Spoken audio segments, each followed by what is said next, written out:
I was very, very interested in having like kids. And, the fantasy in my head was like, oh, I'll have this kid. I'll be combing their hair. They're going to be sleeping. They're going to be feeding. Little did I know that sleep is a whole other different issue. The amount of sleepless nights we had in that house. Don't know if any other parent has been in my position, but I was like, what on earth is happening to me? When a woman gives birth, their hormones are very unstable. We recover when we sleep. So if I don't have enough sleep, then my body is not recovering. And then you either become anxious or you find most people having postpartum depression. How do you prepare for the day after a child is born so you can sleep better? You would need to understand the biology behind sleep. So when you give birth to your child, you kind of want them to transition well. And for them to transition well, you want to create the same environment that the baby had in the belly. What role do you think as fathers should be in this equation? There's a lot I have to say. Be very, very careful the things that you pick for your child. Is this person certified? Look, even now we are in the era of AI. When AI doesn't have the concept, then it will just give you general advice. It doesn't factor in if your child has a condition. It doesn't factor in your job. It will just give you like a routine that is rigid. I don't believe that this can be taken off a human being. You still need a proper lens to do a proper investigation as to why things are happening to your child's sleep. I've been reading the comments and DMs, and they have filled with beautiful messages about how much you've enjoyed watching and listening to these conversations and how powerful the stories have been. But here's the problem. Over 90% of you watching are not yet subscribed, and I know you're watching. So please hit that subscribe button to join our podcast community and help us attain our goal of reaching 2,000 subscribers in the next 2 months. Thank you. Hello, Terry. Hi, Manuel. How are you today? I'm good. How are you? I am all right. And what have you been up to today? Busy working, and now I'm here, ready to tell you what I have been doing. For someone that hasn't met you before, do not know about your work, Yeah. in 30 seconds, can you tell us about yourself, what you do, and why anyone should listen to this conversation? So my name is Terry Nduta. I'm an auditor by day and a sleep consultant by night. I help working moms and families to put their kids to sleep. That's mainly what I do. I begin to understand why how an auditor has moved from being an auditor. So you're still actively working as an auditor? Yes, full-time during the day. During the day. Mm-hmm. How do you combine both, though? So there's a bit of a relation with sleep consultancy and auditing because you must know what you are doing. It's a system. An auditor is a person who loves system. So same as sleep consultancy needs a lot of systems and the science behind it. So you keep on digging and digging to understand why a certain person is behaving the way they're behaving with their sleep. So that's how they tie in together. Yeah. So walk me through your journey as a sleep consultant, which is what we're going to be focusing today. Yeah. I got you here mainly to understand sleep. Yeah. Many of us often underestimate the power of sleep and why we should sleep. Yeah. Especially for our kids as well. And so when we did meet and you told me about what you do, like that got me thinking, okay, maybe I need to guess because I also struggle with sleep sometimes. Yeah. And I thought, okay, maybe I could get you on here for us to talk about sleep. What is sleep? So sleep, I would say it's when the body is resting.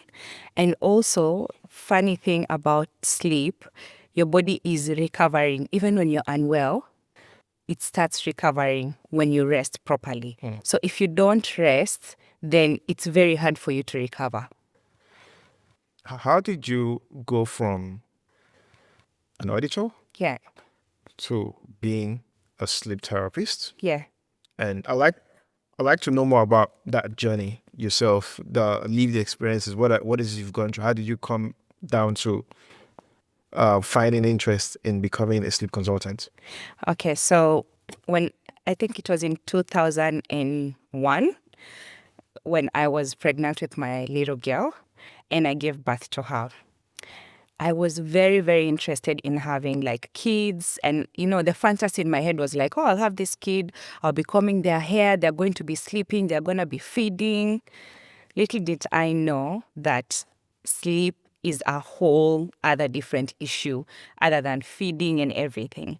So that's where my journey began, because my child, the amount of sleepless nights we had in that house, it was crazy. I don't know if any other parent has been in my position, but I was like, what on earth is happening to me? And I saw how me and my husband struggled. We love this little girl, but at the same time, the resentment of not having our sleep and our careers being impacted is what brought me I'd into like this to point. talk a bit more on that. You don't need to keep it so short. Yeah. All right. What is the impact of sleep? Now, for yourself, of course, your career got impacted and other stuff, but I want to go deep down into that impact. So it's not just about the career stuff. It has Yes. an impact on you as a person, mental well-being, Yes. physical well-being as well. Yeah. And of course, for your relationship as well. What did that cost you? It costed me a lot. So one thing, when a woman gives birth, their hormones are very unstable. Remember when we started, I told you, we recover when we sleep. So if I don't have enough sleep, then my body is not recovering. And then you either become anxious or you find most people having postpartum depression. This is where it starts coming from, because you're not recovering, you're not stable enough. But then when you also look at, because when you're a mom, you're primarily the primary carer. Sure. So as a dad, he will help, yes, a lot.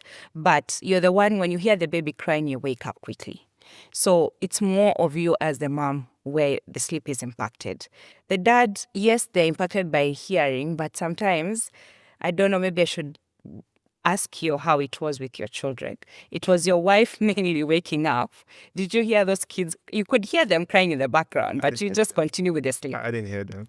Exactly. I didn't hear them. Exactly. So that's where, like, us, we are fully awake trying to run the business. It's not normal though. It is normal because, just from now what I know, as a woman, your body gets prepared for these sleepless nights. Well, So towards the end of pregnancy, you find a woman is constantly waking up to go to the toilet. That is your body preparing you for how many times your baby will be waking up at night. So it is normal, but in one way or another, as you're losing the sleep, you must recover it. And that is where you or my partner comes in to help me as a mom recover. Is maybe if he slept fully during the night, then during the day he's probably, if you're not breastfeeding or after breastfeeding, he's taking care of the child, or you can pump. There's different things which you can do so that you can get that help. But also, do you see how important it is for your child to have a sleeping structure so that your partner can understand this is the right time to put the baby? Because remember, he's also a new parent. So if he doesn't know what to do, how is he going to help you? what's the relationship between sleep or lack of sleep and the postpartum depression for mothers? Like I said, it's the different hormones, which if you don't get rest, then it triggers these things. You become very anxious and you're constantly, when you give birth as a woman, your identity is lost. It's lost. So you're confused. You're in these different worlds. You're no longer Terry. You're Terry with a baby that you care about. So you start focusing on that baby and you forget about yourself. Is there a way we can? I was going to come to. I wanted us to explain or define what postpartum depression is. Yeah. But I was also going to ask, is there a way for us to prepare for this Yeah. before it comes? So first, for our viewers that don't know what postpartum we'll forgive some people who don't know what it is. Yes. It's postpartum depression. So it's mainly when it happens mostly after a woman has given birth. And of course, the hormone shifts is what triggers it as well. Or sometimes they might just be having trauma that they have not dealt with.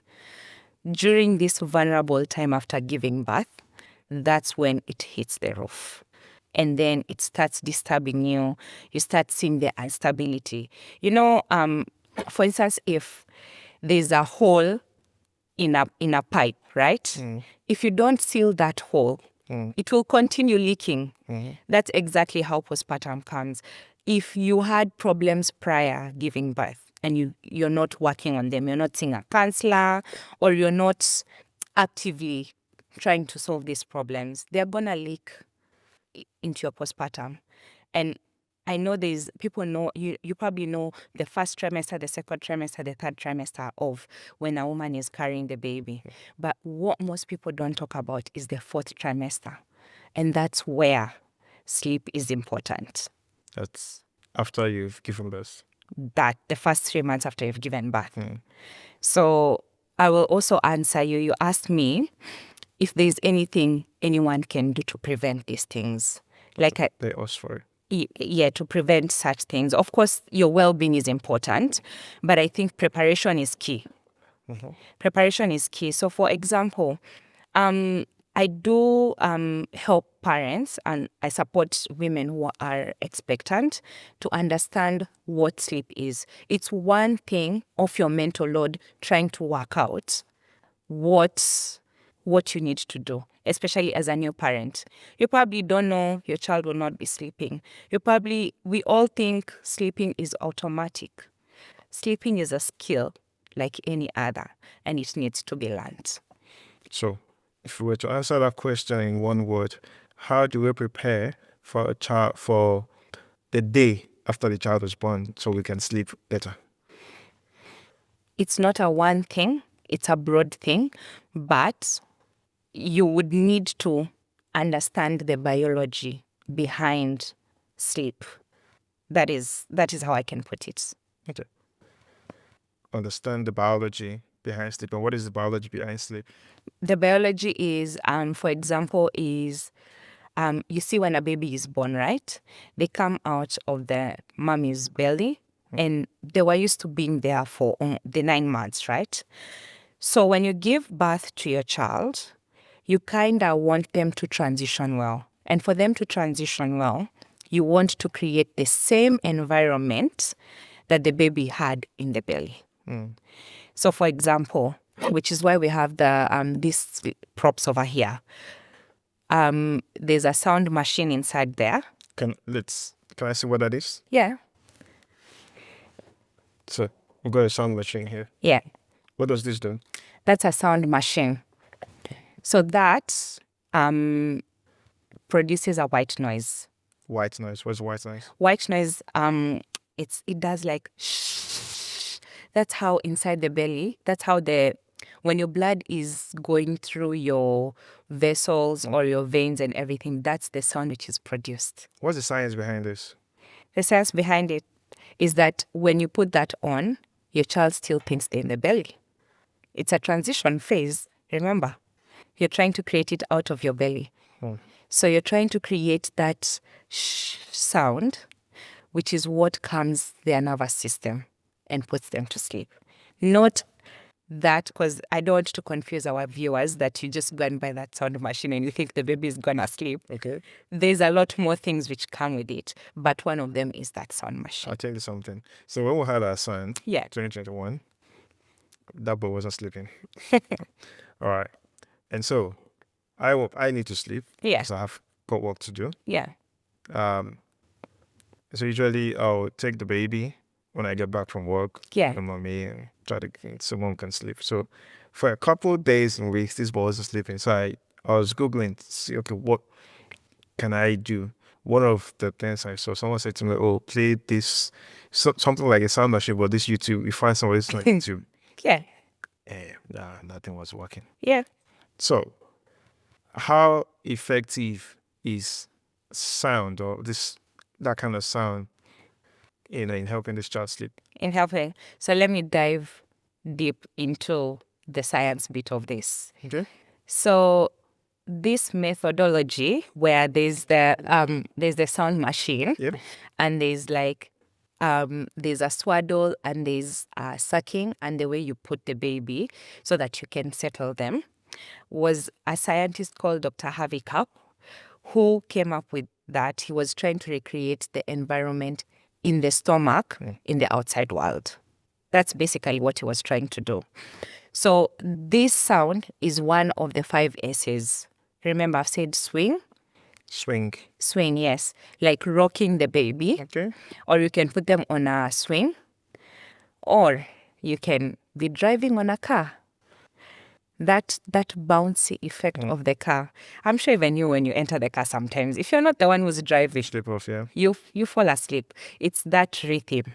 So however you'll do it, it will bring it. And then there's the side laying and there's the sucking. Side what? Side laying, the way you lay the baby. Side lane. Side laying. Okay. Instead of laying, so when babies are born, you're told to lay them on the back. Yeah. When you're settling them, you want them to be on the side, Okay. facing the side a little bit. You settle them on the back by tapping them. Not like you're removing demons from them, but gently and firm. And then once they settle, because of the tap, tap, tap, you turn them backwards, back to their back, so that they are safe when they're sleeping. So he combined these 5 things. So before you go there, I've got swing, side lane, suckling, and sound. I've got 4. What's the 5th one? What did you say? Swing, side lane, suckling. Yeah. Is suckling here? Suckling, yes. And sound. Yes. There's a 5th one. And a swaddle. Swaddle. Yes, swaddling. This is the swaddle. Okay, good. Yeah. Do you want me to show you how it looks like? Yes, please. So this is how it looks like.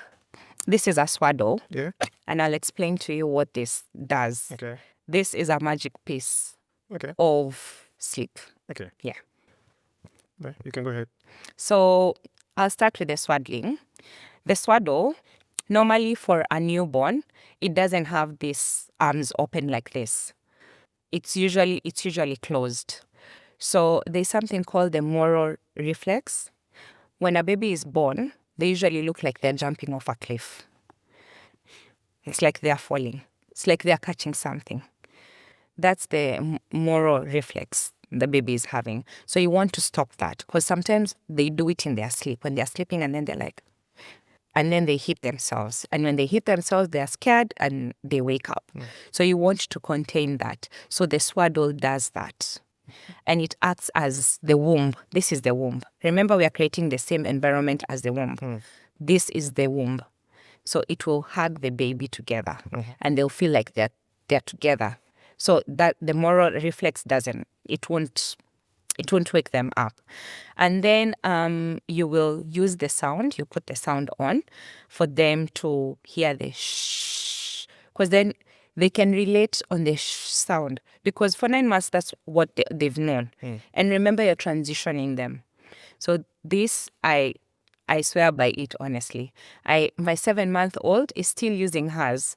It has a lot of advantages because it also blocks the noise in the house. Sometimes you're busy cooking there, you're fighting with pots in the kitchen. It's very noisy, or like there are cars passing or ambulances passing. This will block out that noise. They will just hear the shh. That is all they can hear. So it's really important to have that. And then we have the, if you pass me the basket, we have the dummy, which is you give this to your baby to suckle on it, because when they suckle on something, it calms their nervous system. So this is usually important. And I know there's a lot of myths about the dummies, where people think they are bad because maybe they've changed the dental formula of your child. But at this stage, they are really young. It will not change anything. It's more beneficial. As they grow? As they grow, you will need to drop it off. And when you drop it off, for instance, if you're dropping off the dummy, you need to because this is a prop. A prop is something that your child, it's a sign that you communicate to your child that they're about to go to sleep. So this is a prop. So when you're dropping this, you could replace it with something like this. This is, it's a comforter. You could just give them this and... Shock on that? No, to hold on it. Okay. You can just give it to them and then they can hold on it. And like, this is their comfort because you've taken this away. But for the first 3 months, I recommend using the dummy. It's really, really effective. How safe is that? How? Safe? It's very safe. It actually, fun fact about it, it prevents children from having sudden infant death. Have you heard of SIDS? What's that? SIDS No. is sudden infant death. Okay. So this is when a child suddenly dies and it's unexplainable. Sometimes it could be because of heat or maybe the baby is unwell. But as they suck this, it can prevent them from having that sudden How does infant. how does that prevent kids from having sudden infant deaths by sucking that? I want to understand what. They're suckling, they're breathing. So it's active. Sudden infant death, sometimes, like I said, maybe it's the heat or it's the suffocation. So if they're sucking this, they're actively doing something. They just won't be taken away. So that is where the relation is. Yeah. Go ahead. So we've got the swaddle, we've got the sound, we've got suckling. Yeah. Yep. And the side laying. So, for instance, your baby is sleeping on we are usually advised to put your children to sleep on their backs. That's also something else. I see a lot of people putting their babies to sleep on their tummy. And where I was raised, our parents usually used to think that they're putting us to sleep on the belly because they think our bellies are hurting because of colic. Have you heard about colic? Yeah. So a lot of parents think that colic makes us wake up a lot. But it's very important to put your child to sleep on their back because then it prevents them from, number one, choking if they vomit, because they'll be sleeping that way. And if they vomit, they'll probably turn to the side and the vomit will pour. Yeah. Or if they're covering, again, no using blankets in the bed. Your swaddle is your blanket. So it's very, very important to not just put things around the environment where your child is sleeping. Beautiful. Yeah. Now, my other question to you would be, we've stated this 3S. Yes, or the 5 5S, S's, sorry. yeah. Now, what then happens if none of this works? Because you probably hear parents say, we've tried all of this, and this kid refuses to sleep. It's a technique. Would probably be 2 things which would be happening. It's either the environment of the sleep is not suitable for the baby, or the parents are not using the techniques properly. So you have to guide the parents on how to use the 5 S's. It's not an automatic thing. Like I'm saying, it's a skill that needs to be learned. So you need me as a consultant. My work is to make sure that parents are mastering the techniques on how to use the 5 S's. So it's not just you go and buy the swaddle and put it on your child and put this on. No. So you first start by, you swaddle your child, you put them on the side, you tap them, the sound machine is on, and then you give them the dummy to suck. If they're still upset, how will you know your child is upset? They're probably crying.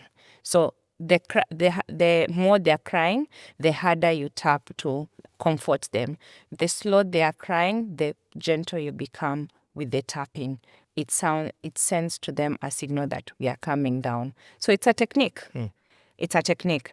And most of the time when this doesn't work, the parents are probably not implementing the technique properly. What's your take on using medication to put kids to bed? Oh, that kills my heart. It kills my heart. To be honest, I have supported a family which used to medicate their child to sleep. And Bonded is not a place where I judge any parent in any form, because I've been on the other side. Remember, First of all, is it legal? It's not legal. How can that be legal? How did you get those medications then? Over the counter. These medications are usually, most of them are usually sold over the counter. So if it's illegal to get them, how then is it sold over the counter? Because those medication, what happens is those medications are to serve other things. For instance, like this particular medication that they were using, it's used for travel sickness, but it's the effects that it gives when you're given the medication. So for instance, when you give it to the child, one of the effects is that it puts the baby to sleep. So that's why it's being sold over the counter, but because parents know the particular name of the drug, and that's the reason why I'm not mentioning it, just to protect people from not using it. I'm sure there are parents out there, kids are not sleeping and they're desperate for their sleep. I've been there. I know how desperate you can be to get your sleep. Do you have any lived experience? What's the effect of having to put kids to sleep using medication? It's wrong. And I'll tell you why it is wrong. It is wrong because, first of all, as a parent, you probably do not understand the impact of this medication. And also, you don't understand how the medication is working with the body. This particular medication that I'm talking about, when you give it to your child, it lowers their blood pressure. And when you lower the blood pressure, you're lowering the breathing system of a child. So you can imagine what will happen. That child will suddenly die. We go back to SIDS. Is that fair on your child? How prevalent is this though? It's very frequent. Like I said, if your child is not sleeping, this issue of children not sleeping is very common. But I find parents draw the boundary at what they are feeding their child and then they forget sleep. Sleep is something that needs to be paid attention for. So any parent who's coming to me and they explain to me that they're medicating their child, my work is not to judge them. My work is to actually educate them and find techniques that are proper for them to be able to get their child sleeping so that they can also rest. I was going to ask you, what role do you think as fathers we should play in this equation? In this equation, wow, there's a lot I have to say. And it will look like I am only on the women's side, but I think it's very, very important. And as well, if I ever stumbled or if I ever had to support you, for instance, you and your wife, the first thing I usually ask, because it's mainly the mom who comes to me and they're like, I need help. The first thing I'm asking is, do you have a partner? If your answer is yes, I'm asking you to bring your partner to this. You're walking the journey together. This is a plan for your child to sleep. Because, for example, if I teach you today how to swap the 5 S's, right? And I've only taught your wife, that's the only person who knows how to use the 5 S's in the house. What happens if your wife has gone out for a work conference, or she needs to step out in the shop, or she just needs some time to breathe because motherhood can be very overwhelming? How are you going to do it? Are you going to be ringing her every 5 minutes? Oh, what do we do? What do we do? What do we do? It's very important as dads to come into the same consultation with me so that I can be able to explain to you why we are doing things. It's also you having the concept as to why things are being done will really help. But also, we are in a country where a lot of families are going through separations. And it's so unfortunate when, they normally say when people go through separation, the children get hurt. They actually do. And when they are sleeping, you can see the effects of the trauma that they're going through the separation. You can also see the dad, for instance, if they're doing 50-50 or they're sharing the care, you can see the dad struggling with, how am I going to put this child to sleep? Or the child was crying, they wanted water, or they didn't want to sleep. But your child needs a certain amount of hours to be well tomorrow. I was going to ask you, I'm not sure if you answered that question. Yeah. Then I'll come back to this. Yeah. Divorce and And trauma. And trauma, Yeah. of course, how it affects the children. But then, still going back to my question earlier, what role as fathers should we play in this equation? I think it shouldn't be divided. I think you should understand the same thing that your wife knows. It shouldn't be divided. It should be the same thing. And also, when I say it should be the same thing, is you guys should be having the same concepts, right? Of the plan of how to put your children to sleep. Yeah. But also, you should, it doesn't mean when your wife wakes up, you also need to wake up. You guys can have a plan together. For example, me and my husband at the moment, we have a 7-month-old. Before she started sleeping through the night, we divided the night into 2 parts. The minimum I normally ask for each partner to have in sleep is 5 hours. At least with 5 hours, you can function. So we divide the night into 2. From 8 till 1 a.m., it's mommy. From 1 a.m. till 6 a.m. or 7 a.m., it's daddy. So if that baby cries, you're waking up, you're doing the same thing. But some men would say, look, I'm going to work this following day and you're not working, you're going to be home. Why should I be awake? But Because that's, so I'm a dad, all right? Yeah. So I'll be speaking from how a man would lived experience and how a man would, place all of this. So you've gone to work, Yeah. you've come back. Most likely the missus was at home looking Yeah. after the baby. Yeah. All right. And maybe she slept, maybe she hasn't slept. Most likely she hasn't. Yeah. All right. But then you also said, the guy was sitting and said, look, but I've gone to work as well. No, I wasn't home playing and I wasn't at work at playing. I was doing stuff. Yeah. If I worked in the mines, for instance, I would have been outside in the sun and the weather doing all sort of stuff. Why would mommy then stay awake to look after this child when I know tomorrow I'll still go back to work and I'll probably Be tired. yeah. So can I ask you a question? Please. Do you think we normally just sit at home taking care of the baby? That's the only job we have.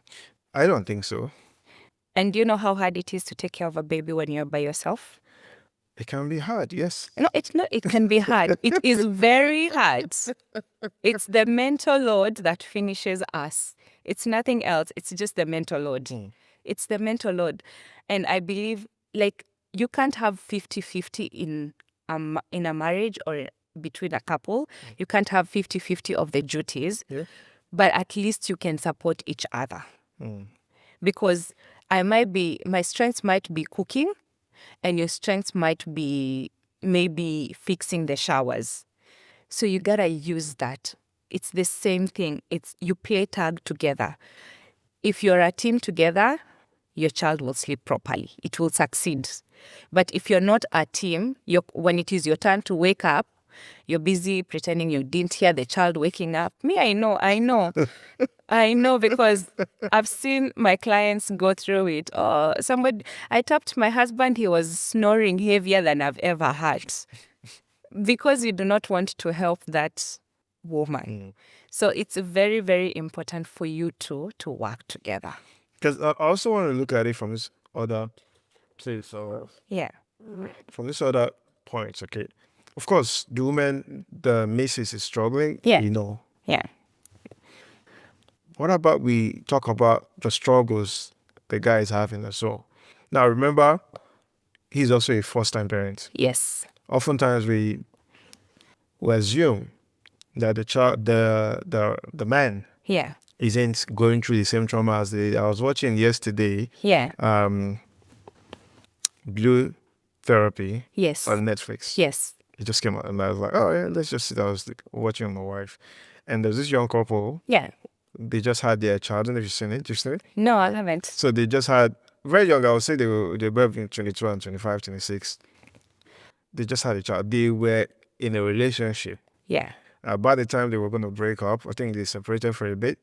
Just about that time because the lady got pregnant. Yes. Apparently that happened before they separated. So during the separation phase, she called to say to the guy, look, I'm pregnant. And the guy was shattered. Yeah. Like, what's going to happen now? I'm not sure we wanted to proceed. Now you're pregnant. So the guy is feeling like you've been trapped. Yes. And now the baby comes. this guy, in my thinking, is struggling to come to terms with the fact that I'm going to be a father Yes. when I'm not ready to be a father. Hmm. And I also believe the lady as well, we're going through the same Yeah. thing. But oftentimes we do talk about the struggles the ladies go through during this phase, Yeah. forgetting that as men as well, we've got our own struggles. Yes. Coming to terms with the fact that your life is going to be changing. Hmm. You're going to be looking after not just the basis or the partner, as a baby. I'll tell you a particular example. When we're having our first child, Yeah. in my head, how am I supposed to know when this child is hungry?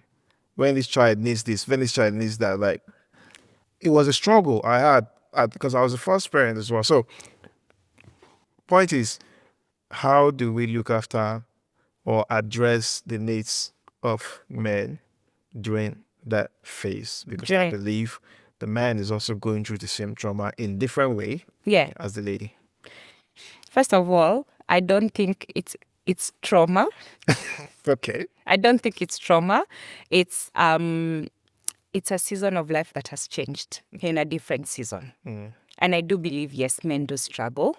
It's hard. It's change. No human being likes changes. Nobody. But I believe, like I said, preparation is key. And that's why I mostly encourage. If you people are a couple, bring him along. Tag him along. Let him understand what he needs to do to support you. You guys figure out between you two who has the strength. To be honest, sometimes, because I'm a working mom right now, right? Full time. Sometimes I reach home and I'm busy telling my husband, hey, I don't have the energy. Today I'm at 20. And he's probably at 100 or at 80. So he's helping me sort the kids out and put them to bed so that I can rest and tomorrow I can show up for the family. Okay? Tomorrow he might come from work, he's tired. He might not say it because men necessarily don't talk about their feelings. They're not like us women. So he'll come, you're just seeing he's doing things very slowly, or you can read your person anyway, and you just know he's tired. And you're feeling a bit like you're at 60. Maybe he's at 0 at 60. He's at 60, take on the lead. That's why I'm saying it's very important to have a structure of sleep, because sleep is not just putting your child to sleep. It ties to a lot of other things. It ties to nutrition, to the nutrition you give your children. It ties to how you wind down the night for them to start the night. You've got to give them a signal that it's now nighttime.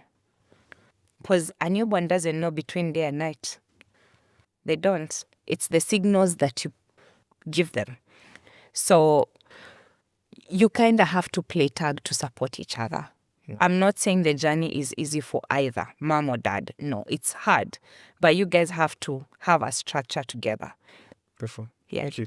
Now, for the kids, now, someone said something to I don't know if it was you or somebody. Yeah. I can't remember. Essentially, it was the impact of sleep, lack of it, on children, especially school-aged children. What's your take on that, or what's your knowledge on that? Oh, yeah, definitely.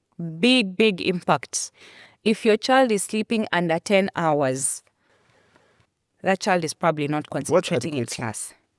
About until the age of 4 is about 10 hours of sleep during the night, at least. So child, and when I say 10 hours of sleep, it doesn't mean you take that child to bed at 11 p.m. and then wake them up the next day at 9 p.m. And you say they've achieved 10 hours. It has to be between certain hours.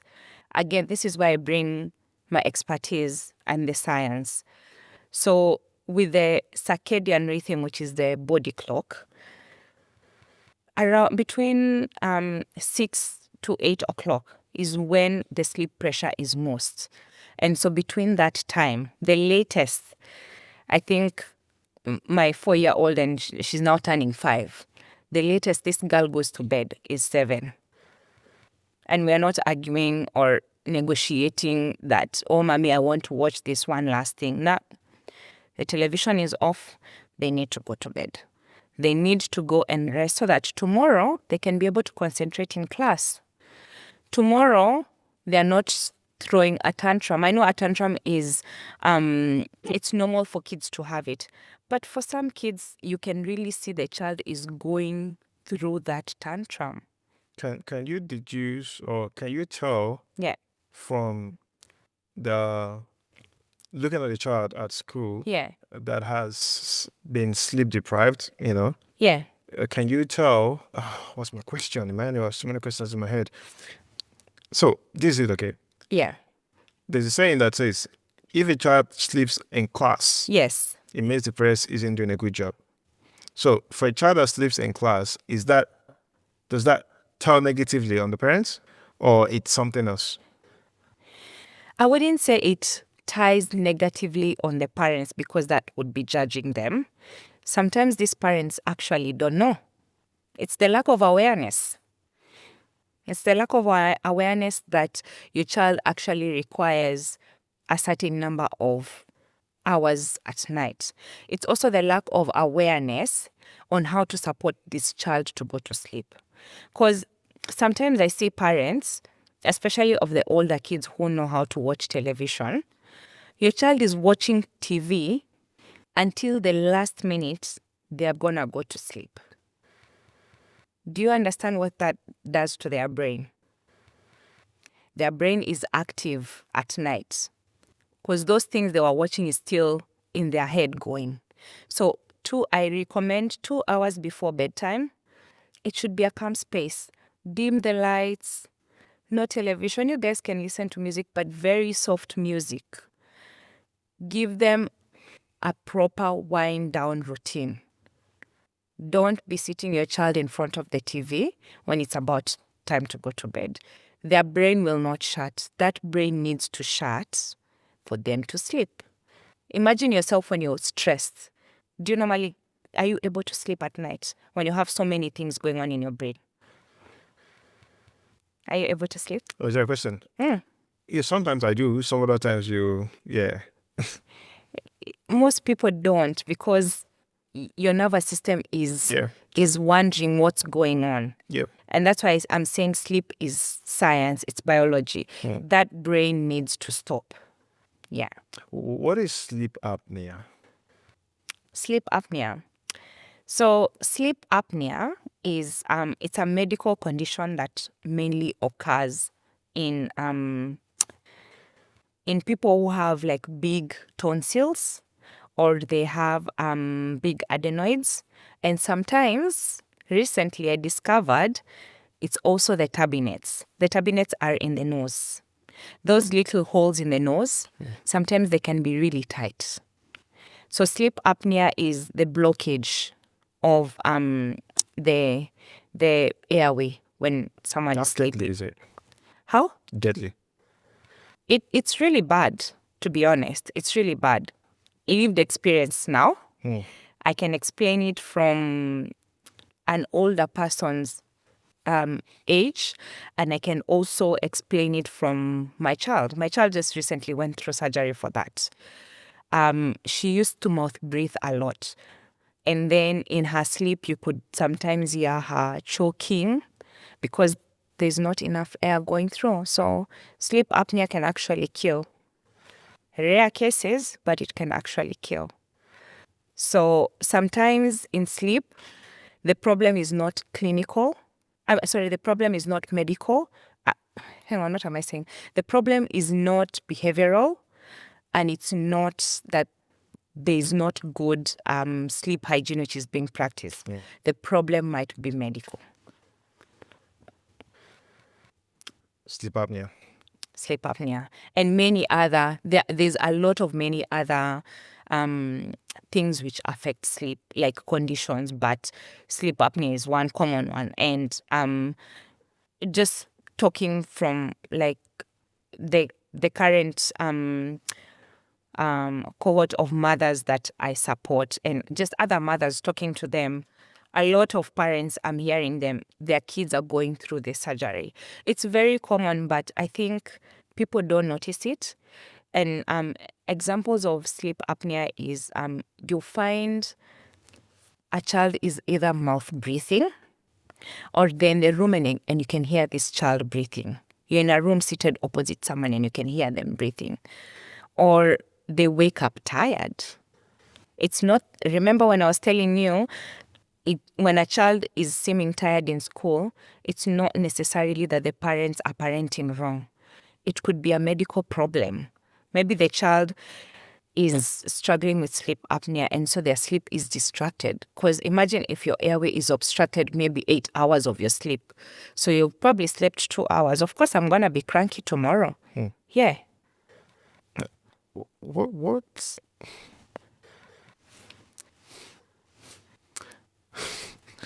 It's a whole lot. At what point did you realize the sleep thing is a big problem? At the point when I became a mom and I was so overwhelmed because, number one, where I grew up, and I believe it's this, maybe you grew up under the same conditions, we had a lot of help back home in Africa. But when we transitioned to coming here as immigrants, we don't actually understand that in the Western world, the nanny that you could pay for is not affordable. You have that's like your whole salary. You might as well stay at home. So there's no help here. You're the parent. If you have girls, you're the hair salonist. If you have a husband, you're the one who's taking care of him. And then you have to also cook and you have to go and work. All this in one person. It's hard. So at that point is when I realized, hang on, the only thing that will make me run the show as I am right now is having proper rest at night. And I believe from the families that I have supported, everybody comes back to me, oh, we are now a happy family. Oh, at least now it's people, I mean, I don't even know how to describe it. That's how bad it is when families come to me and they're like, oh, there's no peace in my house. I don't know what to do with my child. I love them so much, but I'm very resentful of my child. Can you imagine being in that position where you love your child, but you're you resent them? That's a hard position to be in. Because you don't know what to do. You're like, before I had this child, I was happy. We had a nice, happy marriage. Now you're resenting maybe your husband because every time you wake him up, he's saying he has work. You're doing all the work at home. There's the mental load on top of that. Sleep is important. We need to stop drawing the boundary at, oh, I need my child to eat organic food. I need my child sleeping. What's a common misconception about sleep you think people have, though? I'll give you a typical example. Sometimes people say, the Bible, when the Bible said, a little sleep, a little slumber, social poverty. So people often say, if you sleep too much, poverty is on your way. knocking on your door. What are the common misconceptions you find people say about, or you hear people say about sleep? Maybe with the age group that I work with. Which is the 0 to 4 years old, I've had people saying things like, cry it out is one of the techniques we help parents. Right. Cry it out is a technique which what's that? It's the technique which people help to teach the kid To cry. Yeah, they literally cry, and they go to sleep. So there's a myth around that. So cry it out. People will think that it's that you take your child and put them in a room and switch off the light and walk away and let them cry until they sleep. That is wrong. That is very wrong. First of all, that technique is being used in the wrong way. Cry it out needs to be done in a proper manner. And the proper manner is you have to constantly go and check them in. You can't leave them alone. It's a skill. Remember, this child is not a robot that you're pressing 1, 2, 3. equals 4. That's the whole essence of getting them to go there, because they're disturbing you. You want them to just disappear. No, Sleep. no, you have to be supportive. When okay, I'll give you a simple example. Okay. When you're teaching your son to ride the bicycle, did you give him the bicycle and say you will now start going? Is that apple for apple? That's not for apple. It's He wasn't disturbing me, so yeah, I was supporting. But this one is crying. I need to just go and sleep. no. Because I believe I'm a big believer of being responsive and still having a bond, even though it's a tough time with your child. So even if they are lacking sleep or you're going through a challenge with your child, it necessarily doesn't mean that you guys have to be in fighting mode. You can still be a supportive parent when they are refusing to sleep or when they are learning the skill to sleep. So there's a myth around that cry it out thing where people think sleep training is always cry it out. There are other beautiful processes or techniques that you can use that will help you for your child to go to sleep. So there are other techniques, and Another myth. that myth. Yeah. And then another myth is when the one for sleeping on the stomach. That thing is so dangerous. Like I've said, people should stop putting their kids to sleep on Someone the said stomach. to me, Yeah. did I read it or was told the way the babe, so you see the way, so when our son came as well, Yeah. sleeps, if you want to get him to sleep very well, that way his leg folded and it goes that way, facing On the stomach yeah. with his leg together. And there was like, my wife was asking someone, like, why does this boy sleep like this? Like, that's the way they were in the stomach. And so it's more convenient or comfortable for them to sleep that way. You know what? Yeah. I'm a sleeper who sleeps on their stomach. So I know how sweet sleep can be on the stomach. But just because it's sweet for you doesn't mean it's safe for that child. But he sleeps. It's not safe though when they're young. Now he can turn. I believe he's older. When they're older, they can turn, they can roll. Doesn't matter. They can sleep however they like. Because even me, my first girl, she used to sleep on her back. As soon as she learned how to turn from back to stomach. This girl would sleep on her stomach, and she's still a tummy sleeper right now. So it's okay for kids when they do it by themselves, but you as a parent doing it for them, Okay. you could wake up and find you don't have a child. So that concept that parents are saying that it's colic that is making them sleep, or they want them to sleep on the tummy so that the colic can stop. That's a myth because, first of all, parents don't understand, but colic is like clockwork. By 12 weeks, it switches off completely. By colic is when a kid is just constantly crying and you fix their nappy. It's not hot, it's not cold, there's nothing else, but this kid is constantly crying. And sometimes people demonstrate things like the kid was pulling their legs up as if they are struggling from gas. So I believe there's no proper definition, but people, once their child is crying uncontrollably, they'll start saying, oh, my child is suffering from colic. Is it actually suffering from colic? Some do. Some are actually critical patients of colic. But most parents, can I tell you the secret? Most parents, it's their baby. The parents are not supporting the child to sleep properly. That's where the problem is. Is colic a medical condition? I believe because I see medications being given for colic. What was it supposed to do for the baby? I think it's supposed to stop them from having the gas. For those... Do they medicate babies do? Yeah. That age? Yeah, they do. What? How many months, or 6 months, or 3 months? No, colic is, like I'm saying, colic is from the age of 0 weeks to 12 weeks. So 0 to 3 months, literally. Because I don't... They do. Is that legal? Yeah. Any baby can be medicated. Look, if they have a medical condition, they need to be medicated. Hey. But in this specific situation, I've found parents coming to me and they're like, oh, my child has colic. Yeah, they have colic. From this time to this time, they normally cry. And it's usually when you look at the different consults that I've had, those kids are probably crying around the same time.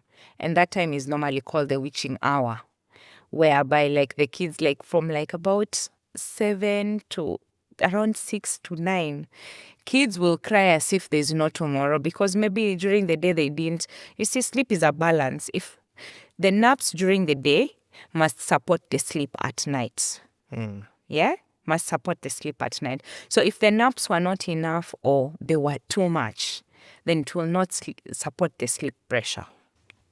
Cool. I'm going to switch the conversation a bit. You run a business, okay? Yeah. How has the experience been as a businesswoman? Oh, wow. It's been challenging. It is challenging. In what sense? It is challenging, especially because I work with a niche of parents. I need to gain their trust. But also, it's where some families approach you and you don't share the same values. So Example? how do you start supporting this family? When you say you don't share the same value, what does that mean? For instance, if a family approaches me and they say they believe their child needs to continue being medicated to go to bed, that doesn't align with my values. And unfortunately, I have to decline their consults. Because how am I even sleeping in my dreams knowing there's a child being medicated? That's unfair. To sleep. Yeah. And it could possibly kill them. I am an advocate of children, and I am allowing a family to do that. So such things, it becomes a bit challenging. And you're dealing with humans and very vulnerable humans at this stage where they're going through postpartum, both husband and wife, they're going through it. So, yeah. Have you had to turn down a client for? Yes, many. Give me an example. Why would you? That's customer. That's money. Because not everyone is for me, unfortunately. It's a tough reality. Like I said, not everyone is for me. In terms, mainly for me, it's the values or the methodology as well they want to use to put their children to sleep. Like I said, I'm a sleep consultant for children, but I use responsive methods. I don't use cry it out. I use a responsive method. Tell me, at what point did you think or did you decide it was the time for me to get into business, to venture, to take that risk? When did you realize, okay, I need to have this business, or I need to set up this business, or I need to, yeah. At what point? So already when I was going through the problem with my child, I knew I wanted to go back to school and study this thing and understand actually what is happening. Because also another thing which triggered me, when I was looking for someone to support me with my daughter's sleep, I ended up being supported by a quack sleep consultant. No qualification. And they were telling me this methodology. They were not supporting me in a proper way.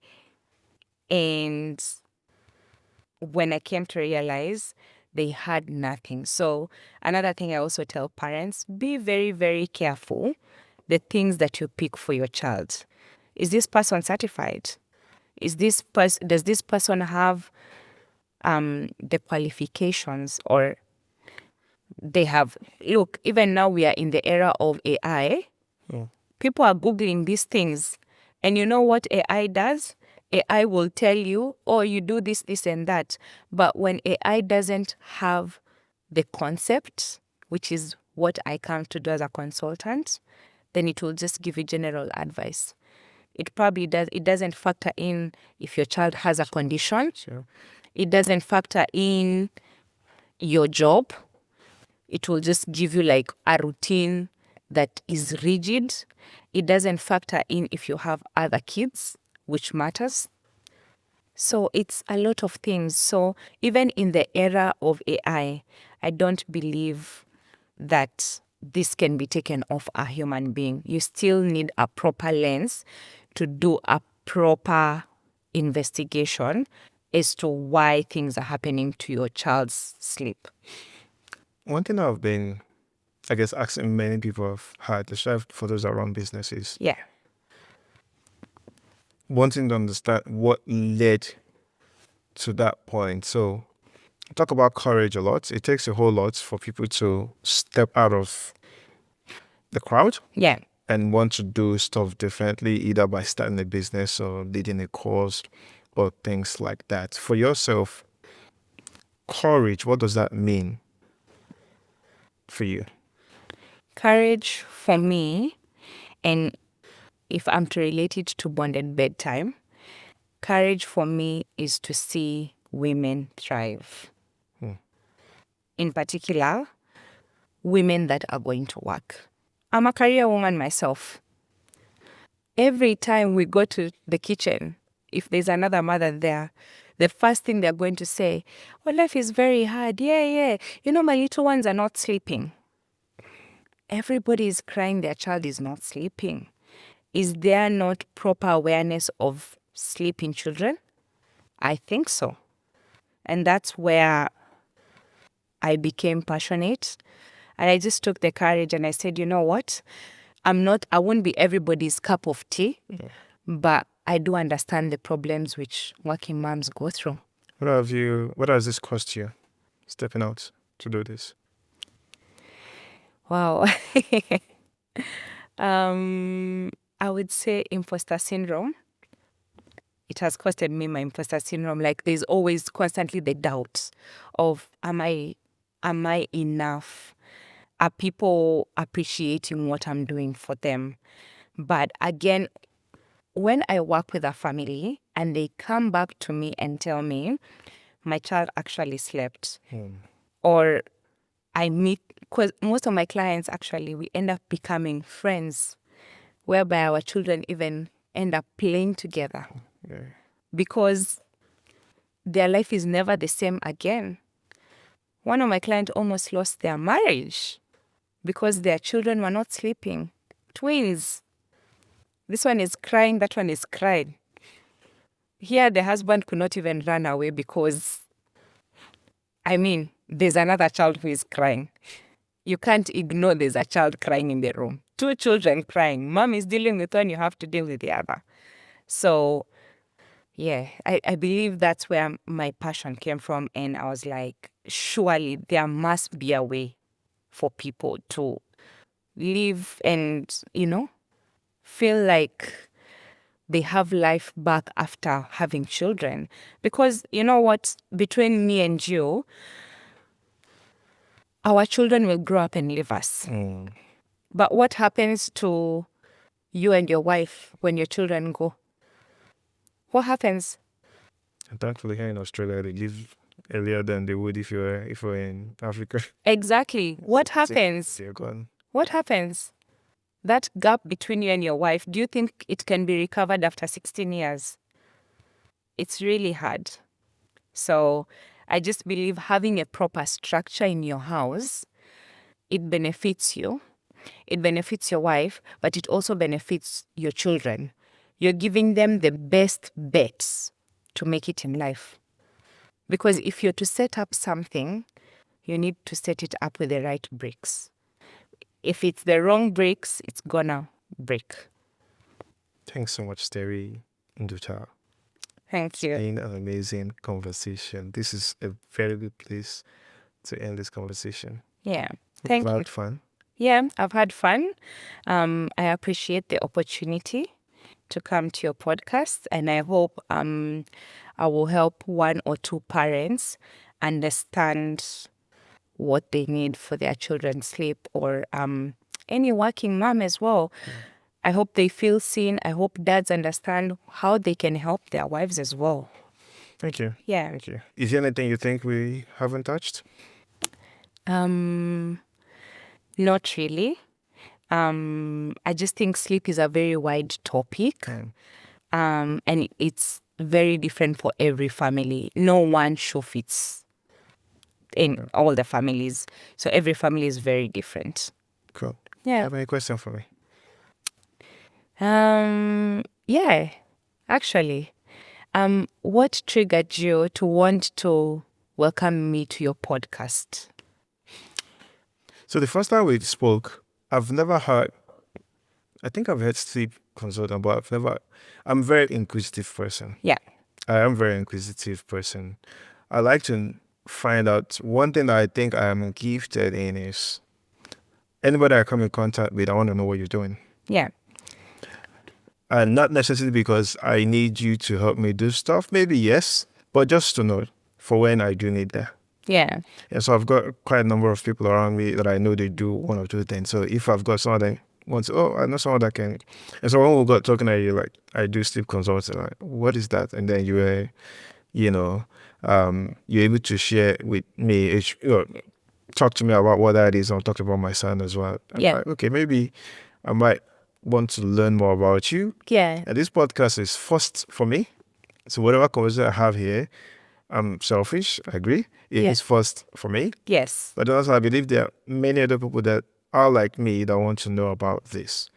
And my podcast, like I always say to people, it's not for vibes. Yes. It's for information and education, which is a niche space I want to be. Yeah. So whoever I get in here must have something to share, to enlighten, educate, or inform my viewers. Yeah. And so when you said to me, sleep consultant, you were knowledgeable as well about that. So it's not like you're a consultant that didn't know much about that space. You knew a whole lot about it. So I thought, okay, let's have a conversation. Okay. I doubted it first. Yes. Honestly, I did. Yeah.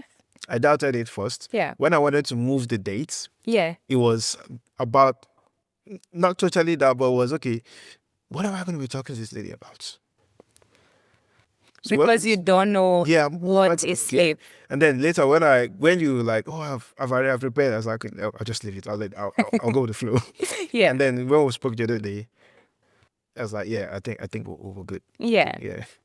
To be honest, I was nervous to come and sit here and probably share my knowledge. Like I said, the imposter syndrome is very touch and go. It keeps on putting the doubt in you. But every time I support a family or I support a parent and they come back to me and they say their sleep is restored or they're living a different life because of that one factor, then it keeps on encouraging me to wake up every day and help other families and help other working moms, because we are in an economy where one income cannot support a family. So mom has to go to work. It's quite a niche space, and I believe a lot of people going through that issue. Yeah. It's not in our faces. Yeah. All right. You don't hear many people talk about sleep. They complain you hear people talk about, my son is not sleeping, but not many people know that there's actually help. There is actually a thing called sleep consultant that can help you with the techniques we'll share today to walk through that process. Yeah. Thank you so much for sharing that platform. I really do appreciate it. Thank you too for the opportunity. Easy. I've got my rapid fire questions for you. Yes. Don't think about it too much. Just bang, bang, bang, bang, and we'll go over 5 of them. All right. What sleep mistake most parents make? One mistake. Yes, sleep mistake. They do not observe the environment where they're putting their child to sleep. How many hours of sleep do adults really need? I think for adults it's about 8 hours of sleep. Best bedtime routine for babies? Best bedtime routine for babies is short and sweet, bath, book, sleep. Sorry. Again?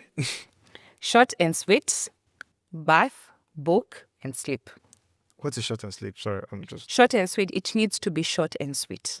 The sleep needs to be short. No. The routine needs to be short and sweet. And then bath. Not because some parents have the ideology that when you elongate the routine, the baby will have more sleep pressure to sleep. An overtired baby is very hard to settle. So that's why I'm saying short and sweet. It's important that the routine is very short and it sends the message to the baby. So that's why I'm saying bath, book, and sleep. So take a shower, read a book, and sleep. So it has to be short. So all of this has to be short. Okay. Short, yeah. I get it now. One thing parents should stop doing at night. Parents should stop changing techniques every night. You're confusing the child. Your message to an exhausted new mom or add new dad right now. New parents, stop changing the technique after every 1 hour. The guy is exhausted. Is that the message you're going to give to the guy? No. Mom too. Mom too? Yeah. So your message to an exhausted new mom is? Stop changing the techniques every hour. Stop. And one thing parents should stop doing is stop changing routine every hour. Stop changing the technique. The technique, sorry. The technique that they're using to put their child to sleep. Stop changing it hour by hour. It takes a few days for your child to get to understand the technique. They are not a robot. They are human. Thank you so much, Terry Nduta. Thank you.